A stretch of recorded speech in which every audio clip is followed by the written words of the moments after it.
Hey guys, I'm Joshua Knoll, and I'm just a dummy who loves God, loves theology, and wants to show my love for God by thinking deeply about things that people smarter than me have been thinking about for thousands of years. On our show, I often say that part of the goal is to bring more questions than answers. And I just want to talk a little bit about why I think that's important.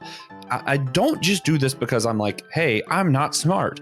I do have a degree in biblical studies. I'm applying for seminaries, about to get into that kind of stuff. And I've been doing ecumenical work for 8 years now. It's not that just that I'm a dummy. I am a dummy. But it's actually, I feel like there's tons of podcasts out there that you could hear really smart people give really good takes on theology, and you don't just need one more person out there telling you what to think. I think a lot of the times our engagement with the divine and the best way to worship is actually to think deeper about these things. And sometimes we just don't have the right questions. So a lot of people are out there giving us answers, and sometimes we don't even know where to start. So part of our show, Dummy for Theology, is to think about what questions should we be asking?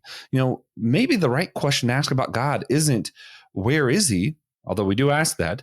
Maybe it's trying to figure out, why does that matter? Maybe it's not who is God, but maybe it's what impact does the identity of God have on my life? So what we try and do here is to actually come up with better questions to help us think deeper and to begin doing more studies, not to just give answers, because you can find better answers from someone else, I promise you. And I can direct you to people who have really great answers about theologies and questions about our faith and all that.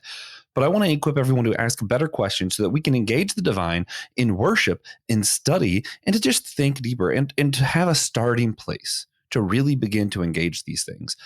And sometimes there isn't an answer. And I think that's intentional. If there is an all-knowing, all-perfect God out there, and he created everything the way he is, there aren't clear answers. And I think there's a reason for that. I think it's because he wants us to think deeper on these things, to engage in thought and question, not only just with him asking God, why are you? Who are you? What are you doing? But also with one another. It's how we build relationships with each other. So learning the right questions helps us build proper systematic theologies, thinking higher of God, but also helps us with our ecumenical work and how do we engage in one another. If I don't think I have all the right answers, and you don't have to think you have all the right answers, we're able to engage and say, hey, what's the right question? And how do we answer that differently?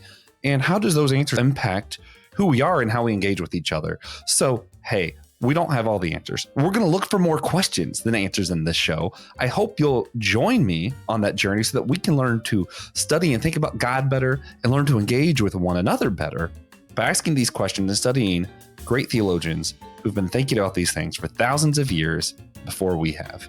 All right. Hope you guys enjoy this show. And I hope I can do my best to help you find better questions, to love God, and to keep on struggling.